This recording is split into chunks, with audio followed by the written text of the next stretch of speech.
Nesta edição, a entrevista revela tudo sobre a maior organização de proteção aos animais, o IBAMA. E na reportagem você conhecerá o primeiro laboratório da América Latina em produção de grafeno, material que promete revolucionar a ciência. Assista agora a Sessão no Ponto.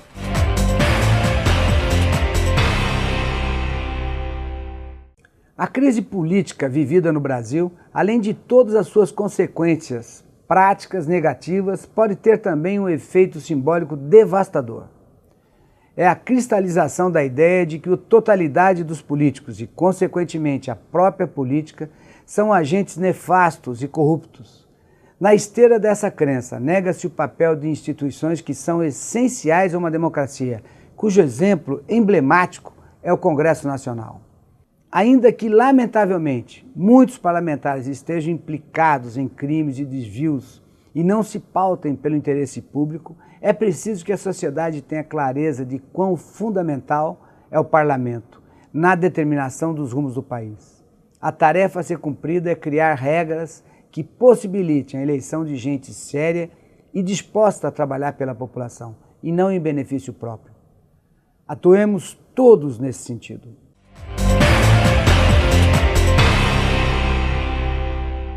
Prezadíssimo telespectador, começa agora a entrevista do Jornal do Engenheiro na TV. Estamos na série gravada no Encontro Ambiental de São Paulo, uma iniciativa do Sindicato dos Engenheiros no Estado de São Paulo, com o apoio da Federação Nacional dos Engenheiros. E neste 8º encontro, que aconteceu nos dias 27 e 28 de abril, tivemos aí a grande notícia dada pelo presidente Murilo Pinheiro, dizendo o seguinte: teremos o Eco Brasil, ou seja, um evento desta magnitude que debate desenvolvimento e sustentabilidade em um nível nacional. O Eco São Paulo começou despretensiosamente lá no Vale do Paraíba, mais precisamente na cidade de Taubaté, e logo se expandiu para todo o estado de São Paulo com a ajuda dos sindicatos de engenheiros. E agora essa super novidade que vamos ter, que é o Eco Brasil. E como uma primeira iniciativa, o presidente Murilo Pinheiro já anunciou que vai ter um evento na cidade de Mariana, Minas Gerais, que foi em 2015 afetadíssima pelo maior desastre ambiental do Brasil, que foi o rompimento de uma barragem que continha aí os detritos da atividade de mineração. Uma super inundação de lama que devastou boa parte do município, arrasou com a economia. Nós tratamos deste tema nesta série e ele também foi tratado no encontro. E é exatamente sobre esse cuidado com o meio ambiente que nós vamos tratar agora, porque temos a honra de receber Murilo Repli Penteado Rocha, que é superintendente do Instituto Brasileiro do Meio Ambiente e dos Recursos Renováveis, o famosíssimo IBAMA. Tudo bem? Tudo bom? Prazer recebê-lo aqui. Obrigado por atender o nosso convite. Bom, Murilo, você falou ao nosso público, interagiu com os participantes, muitos jovens lá. Depois eu quero perguntar qual é a sua impressão aí sobre o futuro, sobre as perspectivas da sustentabilidade no futuro com essa nova geração. Mas antes, qual foi o foco central da sua fala? Qual a mensagem que você quis passar? Bom, eu aproveitei essa oportunidade para falar sobre o Sistema Nacional de Meio Ambiente, né? Colocar a inserção do IBAMA dentro desse sistema. O que ele é? Ele é um sistema que distribui competências, e o que o IBAMA faz dentro desse sistema, e mais especificamente o que a Superintendência em São Paulo trata da questão ambiental aqui no estado. Perfeito. Então, para começar, para as pessoas entenderem o Cisnama, como é que ele funciona assim de uma maneira bem prática? Bom, ele foi criado na Política Nacional de Meio Ambiente já em 81, né? Ele é um sistema que legalmente está instituído. Na prática, ele ainda vem sendo instituído. Por quê? Porque ele divide as competências com relação à atribuição na área ambiental, né? Ele cria a estrutura federal, né, o Ministério do Meio Ambiente. Ele trata das estruturas estaduais e municipais de meio ambiente, as secretarias de meio ambiente estaduais e secretaria de meio ambiente municipais, e tenta colocar o papel de cada um desses entes na proteção do meio ambiente. Perfeito. E qual que é a interação desses órgãos com a sociedade? Porque uma vez que eles são responsáveis por A, B e C, eles acabam tendo que, então, instituir normas, enfim, fiscalizar. Sim. Como é que é a interação, então, desses entes com a sociedade? Bom, todos esses entes podem emitir normas, né? Você tem a norma federal emitida e o que acontece? Quando você tem uma norma federal geral, os estados podem emitir as normas deles com relação àquelas questões, só que elas não e os municípios também, só que elas não podem ser menos restritivas do que essas normas gerais, né? Então começa por aí. Então cada estado, por exemplo, ele pode adequar a norma federal à peculiaridade daquele estado ou daquele município, né? Para tratar exatamente das pessoas que ali vivem, dos problemas que tem ali naquele local, né? Que não são iguais num país como o nosso Brasil, do tamanho que é o Brasil e com tanta diferença. Perfeito. Né? Bom, eu queria aproveitar a sua presença aqui, Murilo, você que é da área do direito, né, sua formação, para esclarecer um assunto que é o seguinte. Muito se fala aí no senso comum, né, e as obras são caras porque tem muitas licenças ambientais, as obras demoram porque tem muita licença, muita burocracia. Nós, claro, temos aí uma origem ibérica aqui, carimbo, você prova que você está vivo, e né, tem já essa questão. Então acaba, algumas, eu penso que distorções, de tanto se repetir, talvez ficam dadas aí como verdades, né? E às vezes algo que é um avanço, né, de você, não, o prédio tem que ser bem certificado, você tem que saber a origem do cimento, você tem que saber para onde vai o entulho. Às vezes uma coisa que é um avanço acaba sendo o pretexto para se falar de um problema que é real, que é a nossa burocracia meio enviesada. Então eu queria dar a oportunidade, essa é uma das funções do JE, de esclarecer certas coisas a partir de pontos de vista. Então eu queria o ponto de vista do IBAMA a respeito das normas ambientais em relação à construção e tudo mais, se de fato em algum momento elas têm que se fazer uma crítica de que são problemas, ou não, até onde elas são um avanço. Qual que é a opinião do IBAMA a respeito desse assunto? Bom, primeiro, excelente por dar essa oportunidade, né, de falar sobre esse tema aqui. Para a gente é muito importante, porque como você falou, realmente as pessoas tanto falam que acaba virando uma verdade, que o que eu entrava no processo de desenvolvimento do país é o licenciamento ambiental.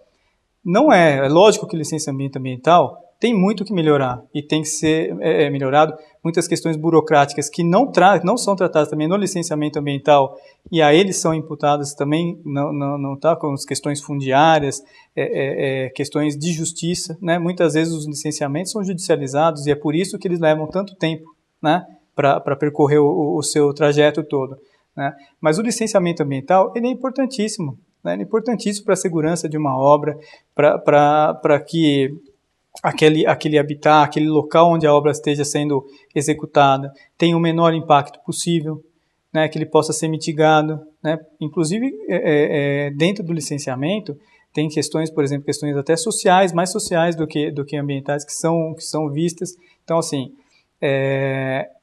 o processo de licenciamento ambiental ele existe para melhorar e não para atrapalhar, não para alongar um período de uma obra. Ele está ali para se complementar às questões da obra em si, do empreendimento em si, para que esse empreendimento seja um excelente empreendimento, né, que possa trazer desenvolvimento, mas que também garanta, né, a sustentabilidade, que garanta que o ambiente onde ele vai estar inserido vai ser o menor impacto possível, né? Não que não vai ter impacto, a gente sabe que vai ter, mas que ele seja mitigado, que ele seja o menor impacto possível. Então, esse que é a função do processo de licenciamento.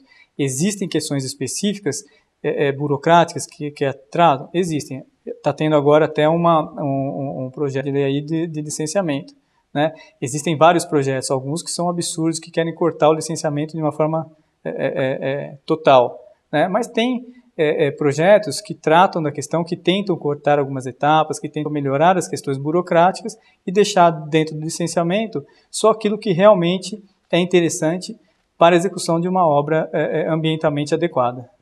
Perfeito. Você também citou, Murilo, a questão das normas, né? De como devem ser feitos procedimentos na questão ambiental, e eu ainda continuo na parte de construção.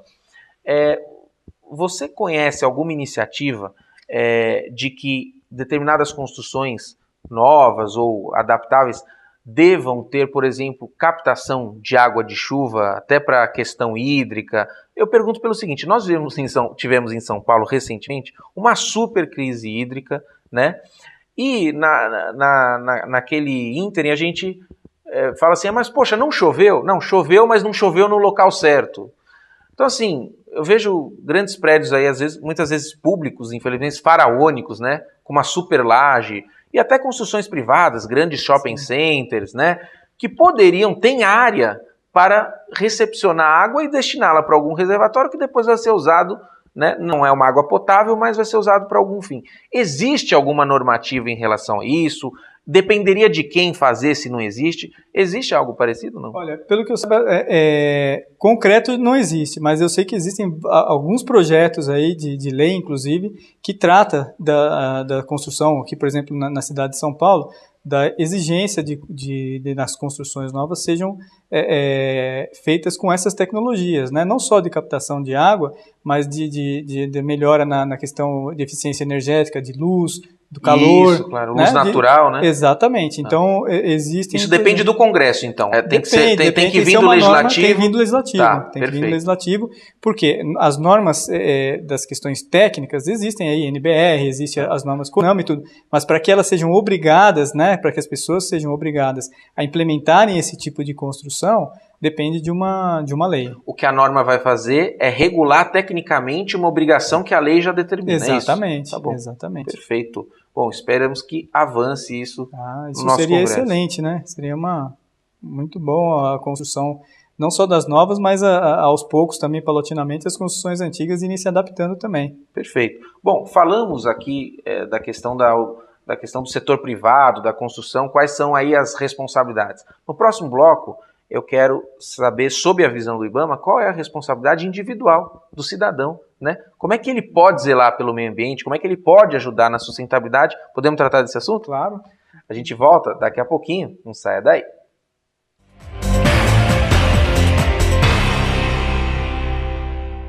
Sua ART pode beneficiar o Sindicato dos Engenheiros. Ao preencher o formulário da ART, não esqueça de anotar o código 068 no campo Entidade de Classe. Com isso, você destina 16% do valor para o CESP. Fique atento, o campo não pode estar preenchido previamente. Apoio Cultural, Conselho Regional de Engenharia e Agronomia do Estado de São Paulo.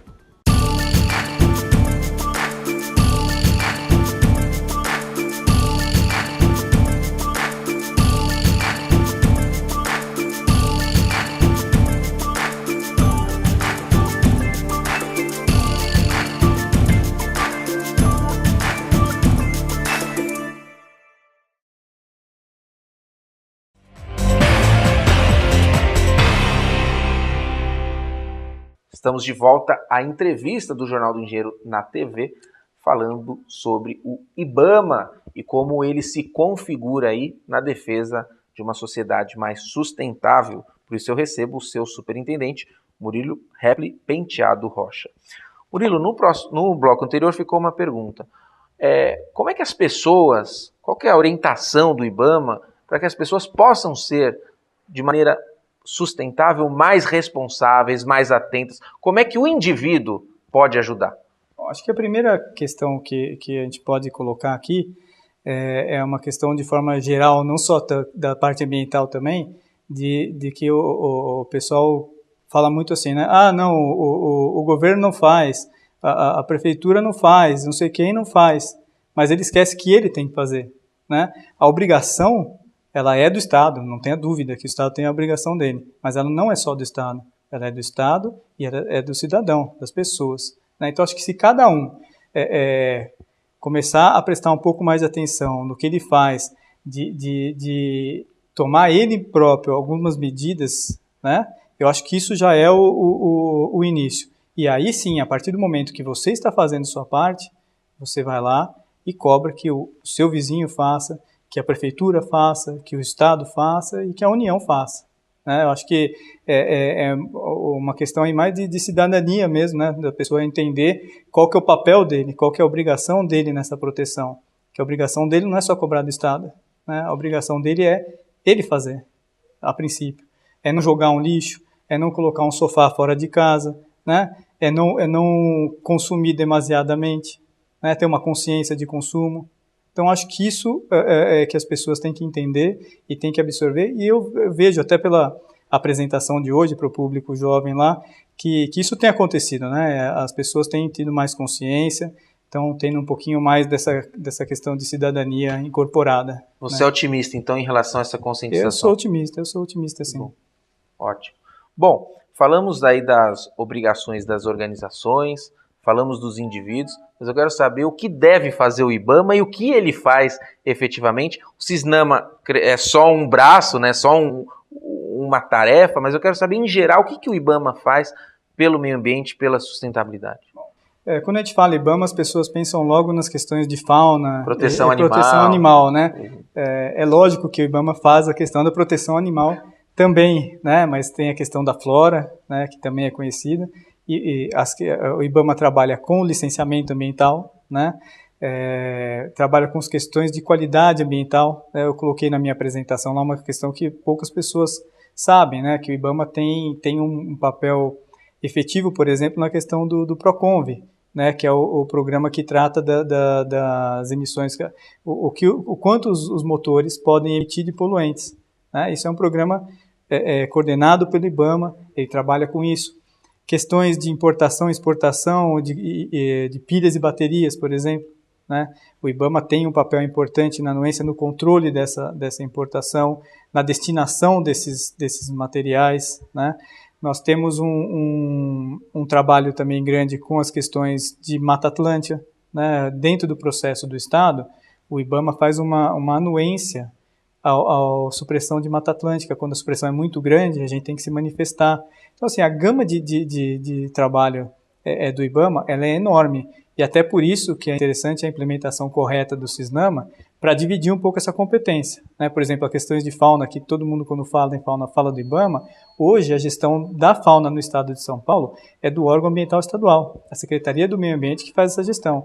Ela que cuida dos zoológicos, dos criadores. O IBAMA faz uma questão um pouco macro, né? Ela trabalha de uma forma que englobe todos os estados, uma questão regionalizada, né? Trabalhar com a biopirataria, né, com o comércio irregular de fauna entre os países, né? Então a gente trata dessa forma, é o nosso trabalho. Mas ele tem uma gama muito grande aqui que eu vou ficar descrevendo para você aqui, a gente vai ir longe. Que bom. E como você enxerga, Murilo, uma categoria profissional que tem tudo a ver com desenvolvimento, com avanço, com progresso, com cimento, né? Debatendo questões da sustentabilidade, dizendo o seguinte: queremos desenvolvimento sim, mas não a qualquer custo. Temos o direito de progredir, mas com avanços na qualidade de vida, no bem-estar. A importância disso. É essencial. São essas pessoas que vão desenvolver as tecnologias. Né? São elas que trabalham, por exemplo, em tecnologias de construção que consumam menos material, que exigem menos consumo de energia, né? Que fazem a captação de uma água, que trabalham com a questão da despoluição dessa água, né? A questão dos motores, né? A tecnologia de um motor para ele poluir menos. Né? Então, aquela pessoa que está trabalhando para desenvolvimento, ela trabalha focada na questão do desenvolvimento, mas pensando em como ela vai produzir esse desenvolvimento sem fazer a agressão ao meio ambiente. Né? Então,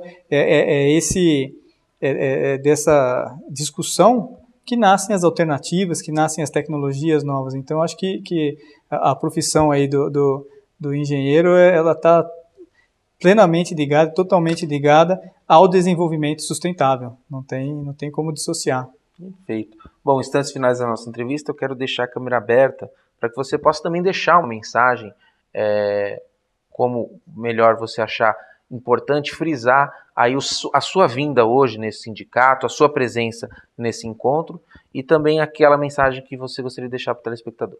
Bom, acho que a primeira coisa a falar é essa aproximação, né? Os sindicatos, os engenheiros que tanto trabalham para o desenvolvimento, né? De chamar e de ter junto né, o órgão ambiental, aquele que cuida da proteção e da gestão das questões relacionadas ao meio ambiente. Isso, assim, para mim por isso eu falo que eu sou otimista, né? Uma coisa que não se via anteriormente tem acontecido, né?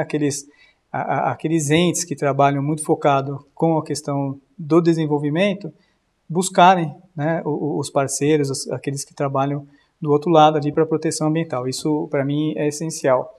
E assim, o que eu deixo falar, acho que é uma sequência daquilo que você já tinha me perguntado, do cidadão, né, dele incorporar isso, dele entender realmente o papel dele, que o papel dele é importantíssimo, né? Aquela história, só eu faço, não. Se você faz, logo o seu vizinho está fazendo, né? Você ensina o seu filho a fazer. Muitas vezes agora o filho está ensinando o pai. Verdade. Né? Mas isso é bom também, né? A gente vê com bons olhos, mas acho que a questão é essa, voltar um pouquinho esse sentimento de cidadania, de amor, né? Pela sua terra, né? Pelo seu local, pelo cuidado com aquilo que faz possível a vida. Né? Porque se a gente exaurir de forma total os nossos recursos, o que vai virar? Né? A gente não... Então, acho que esse é o recado que eu gostaria de deixar. Murilo, obrigado pela presença e disponibilidade de tempo, tanto no Eco São Paulo, quanto aqui no Jornal do Engenheiro na TV, e espero que nos encontremos no Eco Brasil. Espero que sim, e agradeço a vocês a oportunidade também. Muito obrigado. Obrigado. Viu? Esta entrevista não encerra o nosso programa de TV. Continue conosco para acompanhar mais assuntos relativos à engenharia, inovação, o desenvolvimento e, claro, a sustentabilidade. E se você quiser saber o que aconteceu no Eco São Paulo, 8ª edição 2017, acesse o nosso site e veja a cobertura completa. Um forte abraço e até breve!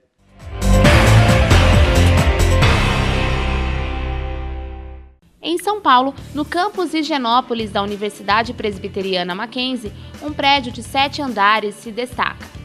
É o Centro de Pesquisas em Grafeno, também conhecido como MacGraf, empreendimento criado no ano de 2016 que custou cerca de 100 milhões de reais. Da oportunidade que surgiu de uma parceria com a Universidade Nacional de Singapura, universidade que detém o conhecimento na área de aplicações do grafeno já em nível mundial.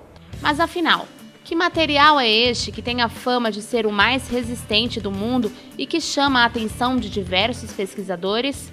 Ele é um material bidimensional, composto apenas de carbono, onde os átomos de carbono são ligados de forma semelhante a um favo de mel, ou seja, hexagonal.